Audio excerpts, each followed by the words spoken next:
welcome everyone, and really great to see you here. I mean, this is our first like office hour, and we're doing it with the Northzone, where we're gonna have a little chat, and we just want to uh, share some insight from the VC industry and from inside a VC's head, so to say. So that's why we're super excited to welcome Maxine. Um, let's just quickly walk through the schedule for today. So we have a little bit of house rules. We're going to jump into that.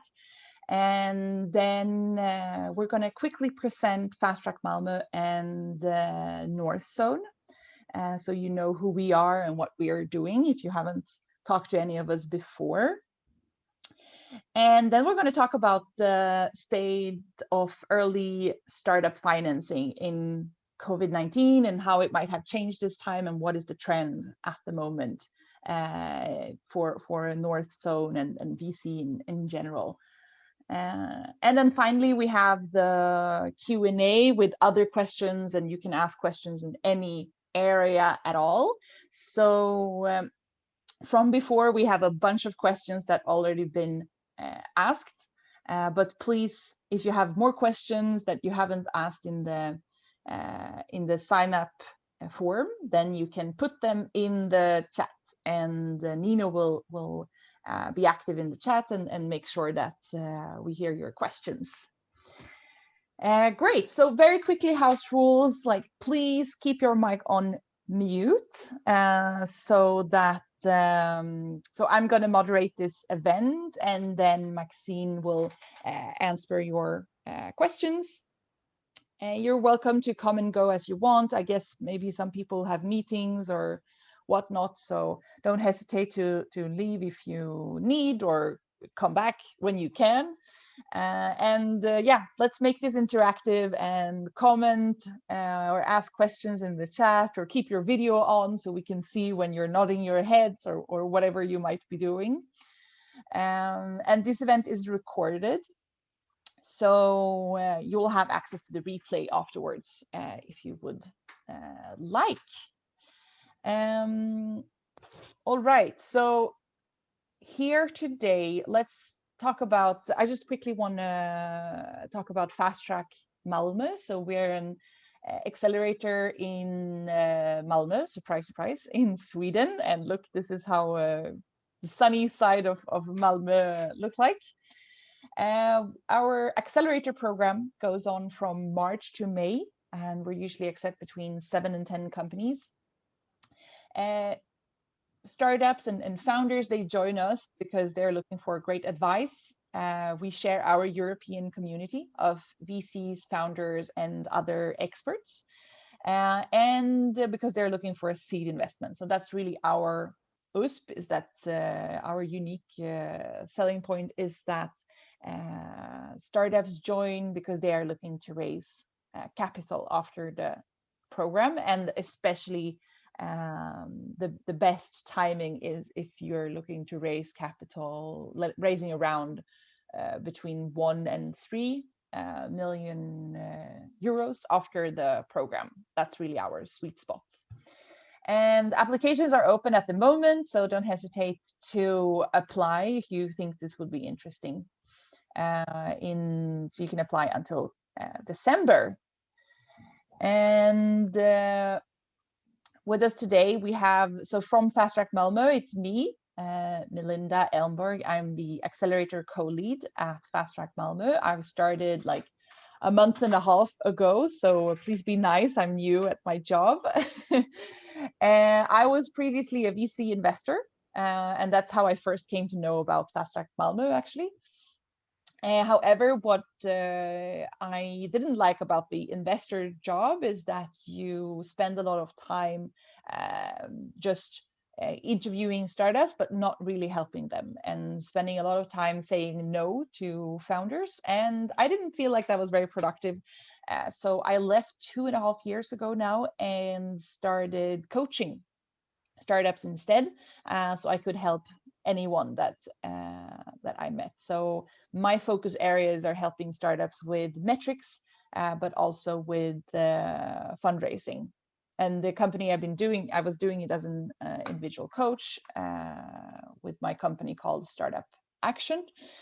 And now I joined Fast Track Malmö to continue to coach founders. Nino, please tell me who you are. Yeah, and we're super happy Melinda joined.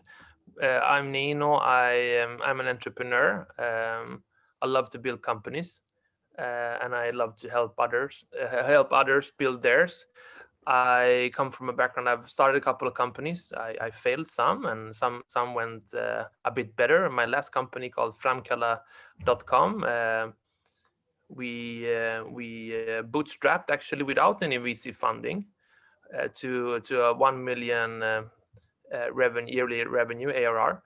And 100,000 paying customers in the Nordics. Is basically a app for printing pictures from your app and creating really nice interior design objects and gifts for people. So I sold my part last year, and then I joined Fast Track Malmö as an entrepreneur in residence. A free role where just to help the portfolio companies build their here at Fast Track, and I had so much fun. So it just evolved into what is today, and that is me helping me and Melinda running the whole thing. And on this, I met both Melinda and Maxine here during this journey, and Maxine is one of our favorite investors from Northzone, and we figured why not have a really nice talk together and just invite our community. And with that said, I would like to say hi to Maxine. Hello, Maxine. Are you here? Yes, there you are. I'm here. Hi. Please. Thanks for having me. Yeah, please tell us more about you and about Northzone. Sure, happy to do that. Let me start by myself so you know who's actually sitting here. So my name is Maxine. I work as an investor for global early stage fund Northzone. My background, I'm very Swedish. Well, I'm actually half Norwegian, but grew up in Stockholm. But then my family moved to France. So I grew up in the south of France, and I'm very kind of French in my personality, I would say. I'm very direct and I drink way too much wine, but that's not the topic. Started out, actually, I have a background as an engineer, but except for a brief stint at Klarna, I never really worked as that, or instead I was lured in by the employer branding by the investment banks. So I spent a couple of years working with M&A, tech transactions in Stockholm. A lot of payments, which is kind of what got me into tech and understood that I would never, actually make it as an advisor in the long run. That was too boring. So went over to the investing side, started my career with Kinnevik, which is a Swedish kind of large cap listed investment company. Very fun, doing only consumer investments, and also kind of not a very active investor, I would say. So more kind of having a very active role as an investor, but doing less investments. And I loved it. Really, really good place to kind of grow up investor-wise, but wanted to get a bit more action and kind of a few more investments, a bit broader scope. So when Northzone when we raised our last fund last year, I decided to join the team. Very driven actually by having Jessica as one of our GPs. For me, as like a woman in VC, having kind of other females around me is, not that common. So one of the reasons why I decided to join Northzone, it's a very good culture. And shortly about us, we've actually been in this space since '96. So we're one of the oldest VC funds in Europe, starting in Oslo of all places, and kind of at the time having an $8 million first fund investing in early stage tech, which was super niche in '96. Today it's less niche, I would say, since tech touches essentially everything. But my partners were obviously good at what they were doing. So today we're investing Fund 9. It's a $500 million global early stage fund. So we're located in Stockholm, Amsterdam, London, and New York. We're approximately 20 people investing, and very much like a generalist VC. So we invest across all sectors in tickets from $500,000 to 20 million, I would say. Series A is definitely our sweet spot and it's our bread and butter, but we're increasingly moving to C2, trying to understand when it makes sense for us to be on the cap table. I think we're still very driven by kind of a Nordic value set. We want to build a meritocracy. We want to build a kind of egalitarian equal, fair rules. And I think that's kind of sometimes why we win deals, because I mean, you do have a lot of aggressive funds coming from the US and from UK, and I think we're kind of really proud of our very Nordic heritage. Although today we're, not a very Nordic fund anymore. We're actually pretty global. Great. Okay, so we already have some questions about Northzone specifically. So I thought we would take them now when we actually talked about that. Absolutely. So, I mean, Northzone has raised a lot of funds. How many funds have you raised now? So this is fund 9. 9. Wow, that's amazing. What size has the current fund? $500 million. Okay, great. And what would you say? So you said Series A is the most common round that you invest in. Exactly. Like, I think today rounds, like actually naming each round, it gets more difficult, for every year, given that, it's so different if you're in the US or Europe. But we invest, like our sweet spot ticket is to invest $3 to $10 million as a first investment. But we can invest as little as $500,000 into a seed round, and we can invest into B rounds where we deploy $20 million. So we actually have a pretty flexible fund mandate. Great. Yeah, that's very wide. And do you invest in like pre-seed, like very early deals at all? You said you start at $500,000? Exactly. So pre-seed requires a very, very specific set of investor capabilities, because that's essentially kind of taking the ideas to the MVP, or, taking the guys from the garage and something else. And I think we really need to have kind of support early on. So, I would say we typically don't do pre-seed. We never say never, but we rarely say yes, if that's a good way to explain it. Yeah, that makes sense. Active in. Great. All right. Thank you very much. Okay, let's get moving into the COVID theme that we had planned for today. So please, Maxine, can you tell me more, like how has your work changed since Corona happened? Like how is it doing investments over Zoom? Yeah, no, for sure. And it's been like, I think these past 9 months or 6 months have been just, incredibly difficult for everyone. And we're fortunate to actually having raised our last fund last year. Because it's been, a challenge to fundraise, even if, or regardless if you're a startup or a fund, obviously. But so for us, I think we were very pessimistic kind of mid-March when everything started really hitting Europe and US. So we started, we immediately kind of switched our focus and kind of for almost entirely during Q2, we were extremely focused on our portfolio. Because obviously that's kind of, that's where our loyalty has to lie, when it comes to new investments versus existing. And we take pride in being actually pretty active with our portfolio companies, and a few of them rely on us very heavily. Sometimes my job is to be like a hobby therapist to founders calling me at 11 p.m. on a Saturday night, it's founder, and you need someone to just like talk with. Did that happen a lot during the spring?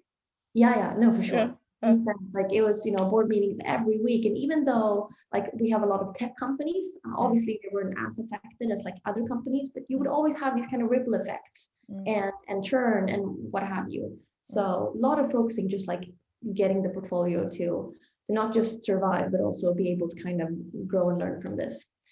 And then, kind of after the initial wave of effects on the portfolio, we're like, oh shit, okay, now we need to start investing again, because we do have all this money that needs to be deployed.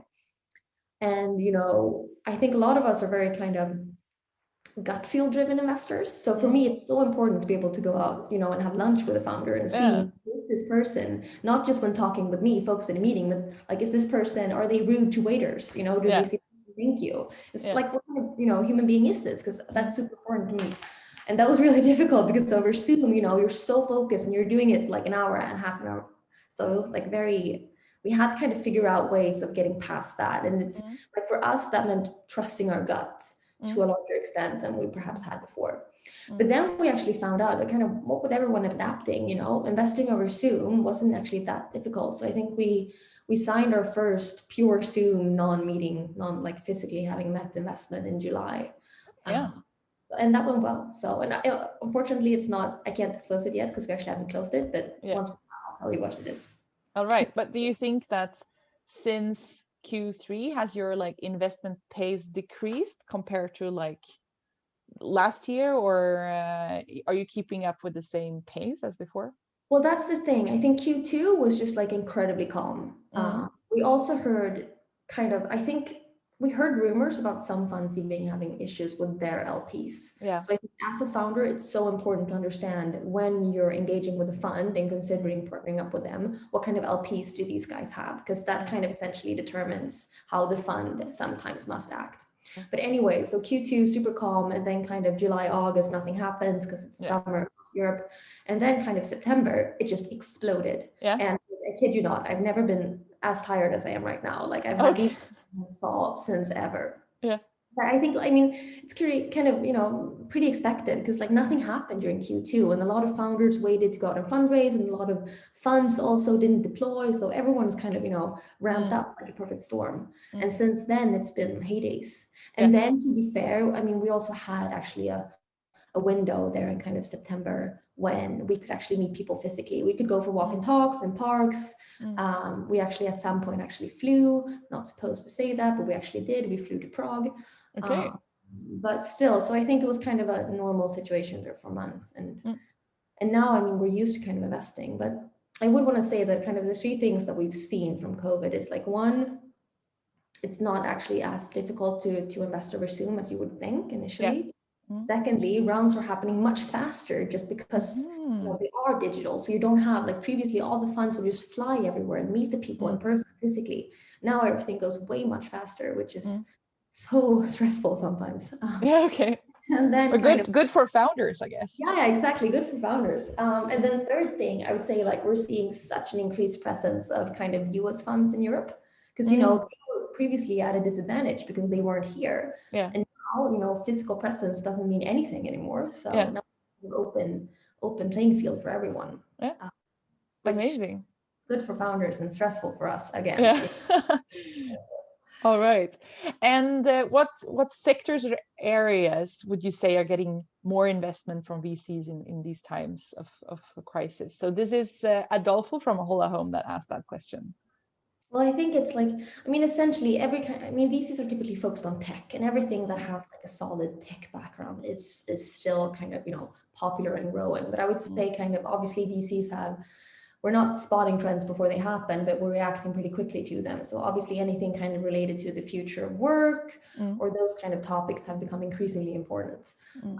We invested actually in December last year in this online events platform called Hopin. Oh, okay. You invested there. Which at the seed round. So it was obviously like pre-COVID, we had no idea. And then, you know, so that's kind of one of our, I would say, good COVID investments. But Hopin's gotten a lot of attention, obviously, because they're solving a very post-COVID relevant problem. But yeah, no, so kind of themes like that, I would say. But otherwise, I would say also the general kind of sentiment has been an accelerated shift from focusing on top line to unit economics. Okay. And I think it started happening with kind of Uber and WeWork when those companies either got listed or were going to list. And people were just like starting to question, but I mean, you kind of have to have some type of underlying profitability that's supporting this growth. You can't just like pump VC capital into a company and never have a sustainable business model. And I think that's kind of when our attention started shifting a bit. And then kind of this year, it's definitely been even more emphasized. But that's how we think about it, at least. It's okay to not be profitable if you're reinvesting in growth instead, but there needs to be some kind of, you know, logic underlying profitability to what you're selling. So how do you usually like analyze that or judge that if a company has that profitability that you would like to see? Well, I mean, we're obsessed with unit economics. If it's a consumer company in any way, and if it's like a sales company, a B2B sales company, it's about understanding margins and kind of still understanding CAC and LTV to some points. We try to, you know, be very specific about not just looking at logo churn, for example. You need to look at true churn. Okay, so if you're on annual and monthly contracts, which customers could actually churn instead of always measuring against the whole base. And I think that's becoming standard now, but it's like small things like that and really digging deep into understanding the margin structure. For example, I think if if I looked at a marketplace a month ago, and for me, I would want to include kind of customer support costs in economics, for example, because obviously they're needed to kind of keep and maintain clients. So it's like understanding, just digging a bit deeper. Yeah, but I remember that as an investor as well, that it was not so much knowledge about like, okay, but LTV, what should actually be included there, and you trusted the founders a lot. But it's really interesting to hear that it's investors are becoming better and better at those definitions and stuff as well. Yeah, well, I hope we're getting better. We're obsessive, I'd say, at least. Yeah, that's very good. Yeah, no, but I was obsessed with it because I was like the metrics person. Anyway, so it makes me happy to hear that you say that. So there's a Daniel from he's made an app called I'm Fine, and he's wondering specifically about mental health software market. How is that doing, or like how is that on your radar because of the crisis, or hasn't it changed at all? Oh, I mean, I love the mental health space personally, and it's been on our radar for a long time. I think my colleague Henrik published a really good blog post on it like 3 years ago or something. So it's been something we've looked into a lot, and then kind of obviously that's become also a very relevant post-COVID topic. One of our best investments in that space is an American company called Spring Health, which actually kind of through employers offers selected curated therapists and kind of self-assessment as like a part of the health insurance you have as an employee in the US. And I think I love that kind of we're seeing successes like Mindler also just like having mega growth. I mean, mental health, especially when working remote, is going to become more important than ever. And I think it's also I kind of what with not I don't want to say millennials and Gen Z, but I think as we see a slight generation shift, it's also becoming more accepted. It's becoming like a health issue. It's not just someone being cuckoo anymore. Yeah. Oh, that's good. I agree. All right. So some more questions about the current times. So when you invest in startups, and Anna from Hola Home, she's specifically asking about seed stage startup. What requirements do you ask to make an investment? So we talked about the profitability. Is there something else that has been added or changed? Well, it's very difficult to kind of talk across the board because each deal is different, right? And we specifically, I think we actually put it on our website. We try to refrain from all kind of set milestones, like for Series A having 100K in MRR or something. Like it's not, we don't work that way. So I think for us at Seed, you don't have to. I don't think we even need to see proven product market fit. We need to see the team, and we need to see the idea, and we need to see the market. I think it goes back to really solving a problem. That's really important for us. And if we can see that kind of coupled with a great team, then that should be enough for us to invest at Seed. Okay, all right. And here's Philip from Accuray. He says like this: VC risk appetite in the EU seems to have declined during COVID, whereas it almost seems to have increased in the US. Do you see the VC liquidity environment in Europe improving anytime soon? What would you say about that? That's a very interesting question, and I think it makes a great point because typically we've had very different, I would say, approaches, US funds versus European funds. So European funds have always been very focused on kind of having the entire value chain within a company. Product needs to be there, tech needs to be there, and sales and marketing needs to be there. Whereas US funds, I think, and this is a personal reflection, I think are much more focused about product. So it's less about actually having a working kind of sales marketing setup, because to them it's a bit like, oh, well, we have this broad network, let's just put people in there who can push this product. So they're much more focused around product and tech. And I think that's why US funds at times can be way more aggressive than European funds, because they don't need to see kind of all of those stuff that we would like to see. And then I think, obviously, if you look to kind of how the VC landscape is made up also in the US, it's like predominantly ex-entrepreneurs. That's not the case in Europe. We're mostly like ex-bankers and ex-consultants. I would love for us to have more ex-founders in the VC. I'm not an ex-founder myself. I probably will be at some point, ex-founder, not founder. But Northzone, actually, 4 out of 5 GPs have started their own firms previously. And that's also one of the why I chose to join Northzone, because Jessica, she co-founded HelloFresh. She knows exactly what to be in the grid and be in the cellar. Mm. So that's also kind of, I would say, what is reflected in European risk appetite. Mm. Then I would say also to some extent there's a lot of there's a lot of money in the system, right? So I'd say liquidity in itself is pretty good. I mean, fund sizes are increasing, it's incredible, and the US funds are coming here too. So we have to step up. I mean, otherwise Sequoia is going to come in and take all our deals, and that's our biggest fear. Like, we're obsessed with what the US funds are doing. Yeah, all right. It's that you're looking that much at them, or now that you have George and Luciana kind of roaming Europe for Sequoia, they have their like private jet. Like no my God, in Europe has a private jet, and they'll just founders all over the place. Like, of course they're going to get impressed. Of course Sequoia is going to be a cool investor. So we have to kind of think a bit about, okay, what can we offer and what really makes sense here? Because I'm not sure that if you're too impressed by private jet, then that's the kind of biggest priority for you to have. But I understand the allure that the US funds can have. And okay, so here we have a question from Wasim. He wonders, how hard is it to convince your fellow partners and fellow colleagues in the fund to make a comparatively risky bet during these uncertain time? And how would you justify such an argument? Well, I think that's a great question too, and it's very also different from fund structure. So Northzone has a very kind of non-consensus driven culture. Okay. Oh, that's great. And we can stick our neck out. Yeah. And we're also, it's going to be our head on the chopping block, obviously. So we have the ability to actually just say, like, trust me, let's do this. You obviously need someone to sponsor you internally, but it doesn't need to be like the majority of the GP group. It matters if you're a tag team of two and you're like, we need to do this. That was actually the case when my partner Paul invested in Tier a long time ago, pre-launch, and we were like, oh, the scooter game, that's so, just like scary. And he was like, we're gonna do this, and we made the investment.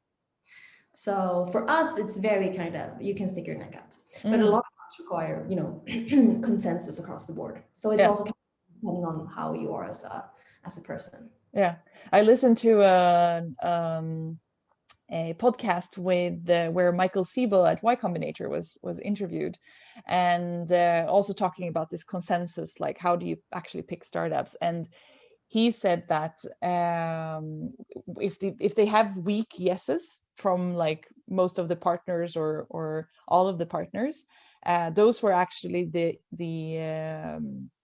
startups and the founders that were doing less well after the program. And when they actually had more of like, some had very strong yeses and some had strong nos, those startups were actually doing better after or in their batch. So that's really interesting. That's, it's better to have some people feeling really strongly compared to having like a consensus where everyone are just okay. Yeah, I think so too. And I think that's kind of what, what's driving disruption. You need that one person who sees something that the others doesn't, because like, let's be fair. I mean, if our entire firm is agreed on this being the best company ever, well, the chances are that other firms realize that too.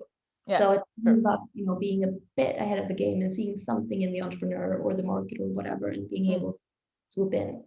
Fortunately, though, we're a very small team, so in most cases we are pretty excited about all the deals we do, I want to say. We have the ability to go out there. Great. And then we have, so we talked about the type of startups that are actually doing really well, like all these remote and mental health type of startups. But then we have some kind of startups that are struggling instead because of these times and haven't been able to launch as they had planned, like especially within the travel industry. So we have Thor from Exploria who's asking, what's fundraising strategy to use for startup that has MVP and but pre-revenue due to COVID? Yeah, well, I think being able to be pre-revenue if you're in a sector that's especially hit by COVID is good, and kind of being able to kind of maintain that for as long as possible. But I think there's a general, I think our view of the travel industry has shifted somewhat. We know there's going to be less business travel, but it's about kind of anchoring a new view on the market. And most investors that are, somewhat good at their jobs are not going to just write off a sector because of the turbulence happening right now. So I think it's about kind of being able to adapt to, what's happening in the industries, and kind of then, just going forward and continuing fundraising discussions, but perhaps being a bit crass and saying, okay, well, let's try and push it another 6 months if that makes more sense. But I don't think, like, in essence, the fundamentals, unless they've changed radically, I don't see why you can't continue having discussions. So at Kinnevik, my previous firm, we invested in Travel Park, Barcelona-based SMB SaaS travel management company, and they're obviously, at some point during this year, they were at 0 revenues. Obviously, it's not like the Kinnevik team have lost faith in them. It's just like, okay, let's reassess, reevaluate, and go forward. All right. Yeah, sounds good. Like hitting the pause a little bit if possible, and keep on having good discussions. Yeah. I mean, 2020 is going to be a lost year for many companies. And I think, like, no one's ever going to be like, oh, so you were not seeing good growth Q2, Q3 2020. Like, that's not an issue in the future. It's like, it's I think this is almost like it's a lost year, but it's also a year to kind of, just like use it, take advantage. Excellent. All right. So those were the questions that we had on this theme of COVID. Nino, do you have anything to add from the chat? Yeah, I have a question here. We have more questions, right? Yes. We have the general questions. We have. I know we only have 15 minutes, so let's start with those that we have gotten from you when registering, and then if you have time, we will take the rest. Okay. All right. Sounds good. All right. So moving on to these more like general questions, and people who just want to pick your brain on the questions that they have regarding their own like startup and fundraising journey. So we have Pauline from Audience App that asks, where does the change from MVP to actually product happen in your perspective? That's a great question. I tend to be one of the ones who kind of follow Eric Rice and what he says about MVP, that it's more of a process than an actual product. And it's about kind of, iterating what's kind of the riskiest assumption I'm making here, and how can I slightly adjust my assumptions to make that less risky. So, and I like to think of it that way. But then in essence, I mean, it's obviously sitting down, scoping up what key features do we need to have. I think you can typically actually eliminate more features than you would have in a typical MVP. It doesn't need to be that comprehensive. And I think somewhere, I mean, hopefully it's been people who, you can juggle questions with people around you, and so kind of knowing intuitively when you can actually take the step from MVP to product. I mean, being in touch with your potential customers and understanding what would you be able to pay for at what time, at what point, and then hopefully it's a smooth transition, but it varies across the board. Great. And then Panos from Aerial Tools. I love the vocabulary he used for his question here, so I'm just going to read it. What is the right way to fish for VCs and private investors if you do not have a previous connection to them? Well, that's a great question. And I think, I mean, in the Nordics, at least, this whole kind of notion about warm intros being the way to go, just like, that's not how it works, right? Anyway, for anyone anymore. So just like, shoot an email. Like, my email is maxine@northzone.com. It's the same for my colleagues. So typically our first names and then .com. Same for the other funds. I think, I mean, there's a skill to writing a really good cold outreach. I hate it when I get, dear investor. It's like, come on, you check my profile, understand what I'm interested in. We typically have bios on our website. Where do you like our fund? It doesn't have to be long. And then kind of what we're building, why we want to talk to you. Like, sometimes, sure, like, we know we're too early for you, but would love 30 minutes of your time, blah, blah, blah. I mean, I don't know any investors who would not respond to that. Yeah. And if they don't, then it's like, perhaps, I don't know, not the best investors. Yeah. Okay, so cold intros are fine, but make sure to take some time and write good emails. Yeah, it doesn't have to be long. Like, the shorter, the better, actually. Yeah. Great. I usually recommend people doing a little bit of bullet points with like their best metrics, or like how many team members are there, like some quick facts, so you can get an overview and get interested. Yeah, completely agree. All right. So then if you then get this meeting with the investor, then Niklas from HomePal, he asks, what are the best advices or tips for creating interest on first contact with an investment company? So you get an answer on that first email. What would you say? What is the recommendation for after that? I mean, I think just like daring to be personal and taking the time to just like, because most times the first meeting is not when it's fundraising time, and it's not when it's like relevant to start talking financing at that moment. It's typically just like a meet and greet, like let's have coffee or let's just chat and understand what you're building, what we're building, and try and be kind of less reading from a script and more kind of I'd love to tell you what we're building, blah blah blah, and just have that kind of, I would say, like raw personal touch to it. That's at least what I appreciate as an investor, and I think most people do. And then also, like, don't be afraid if you reach out.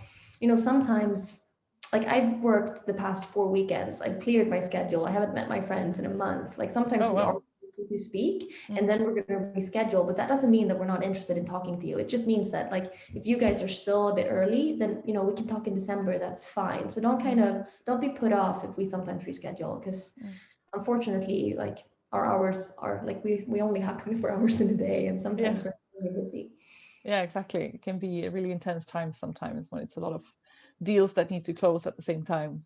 And then I think a good kind of ending question for those types of meeting is like, how would you want to stay in touch? Would you want me to update you? Kind of just ask the investor. And most investor will say, okay, well, you're at pre-seed now, we invest at A, so ping me when you've reached, like, when you've raised the seed round, or ping me before, or just like put me on your monthly newsletters. I think that's a good way to kind of keep it.